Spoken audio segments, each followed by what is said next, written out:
In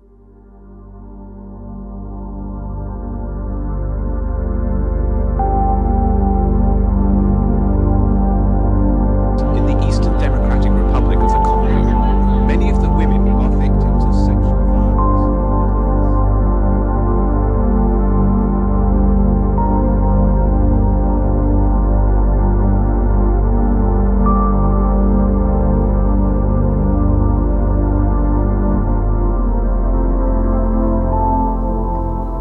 My name is Dr. Ntumba and I'm a veterinary doctor.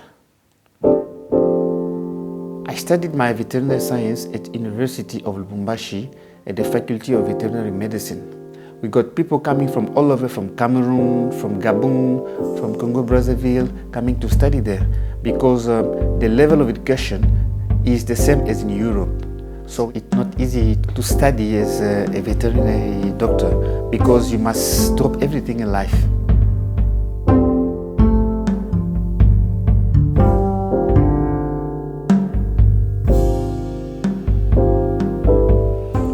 My name is Futu.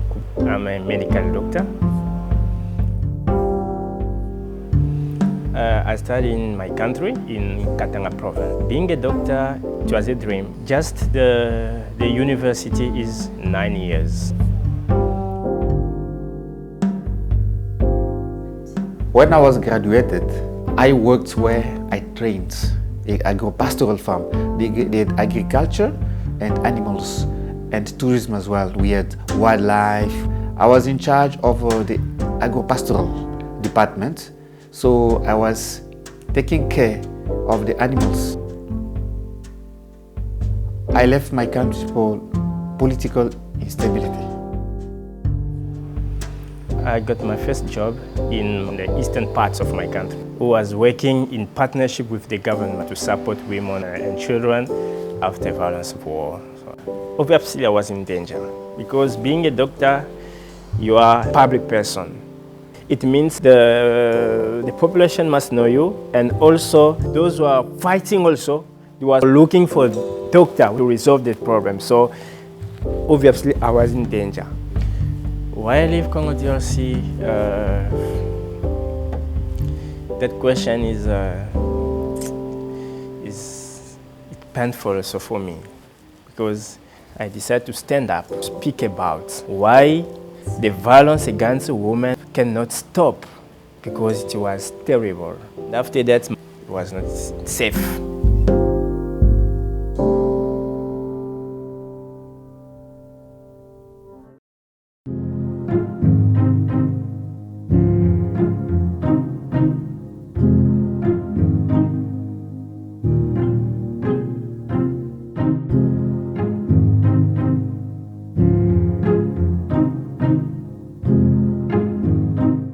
SACWA evaluates foreign qualification achievements.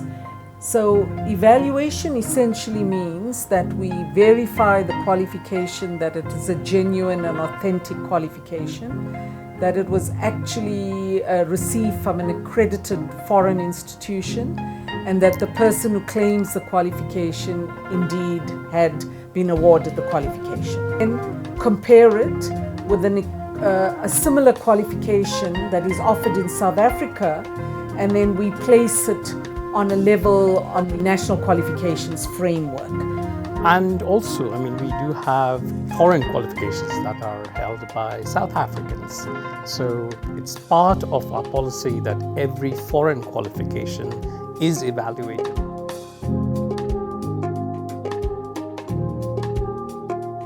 Zimbabwe stands at number 1. India is the second largest country. But what is really interesting is the field, that is the category in which most qualifications fall in the education, training and development. There is no doubt process of skills building within the country.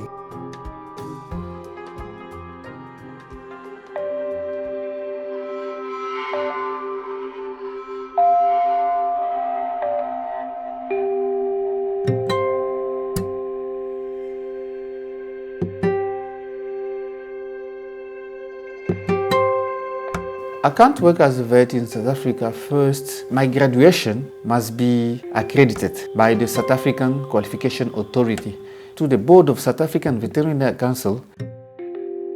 The plight of Dr. Ntumbi is a common issue we see on a daily basis. There are educators that can't teach, there are nurses that can't serve, and engineers that can't build. And these are much needed skills that we need in South Africa today.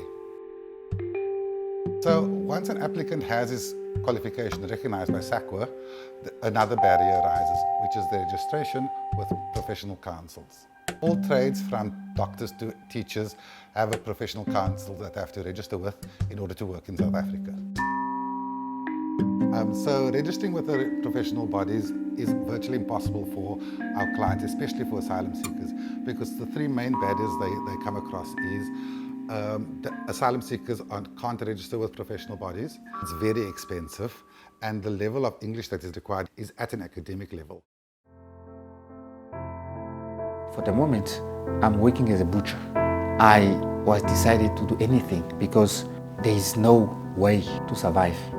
Emotionally, you feel diminished. In the butchery, it's actually the routine of what is already established. I am a doctor. A doctor is an innovator. Without practicing, I will lose my skills. South Africa is actually losing. And there's not a lot of veterinarians in South Africa. It's actually losing because they should have used me.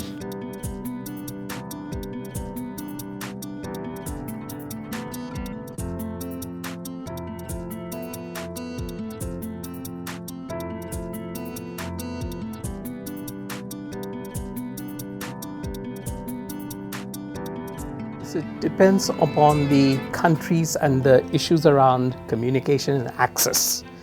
Cameroon, I could give you a good example. Like in the last few months, we've had difficulties in getting verifications, and because the communication has completely shut down because of the turmoil in that sense.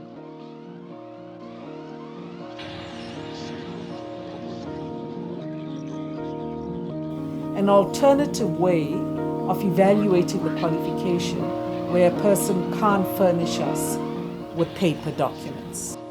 So the pilot project will look at these refugees. Right now we are in the process of working out an internal model and which we can then at least pilot it, and then hopefully we'll put it to scale.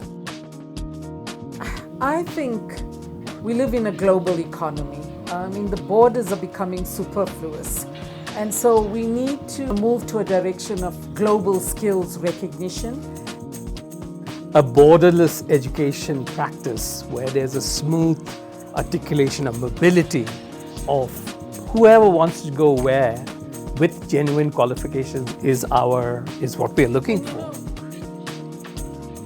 The professional councils need to be made aware of the circumstances of foreign nationals, as well as the value, intellectual and monetary value that they could bring to South Africa. In particular, we want to advocate for the inclusion of asylum seekers into the registration process. The South African government could reconsider the broad-based black economic empowerment policies, especially as it relates to the critical skills list, because currently foreign nationals do not contribute to BE points. The more skilled workers we have in our country, the better the economic growth. I'm still pushing. I'm not giving up. I know one day I will improve it. I know one day I will get an opportunity. Our mindset must always be positive. We have a qualification. It means one day we must do our job.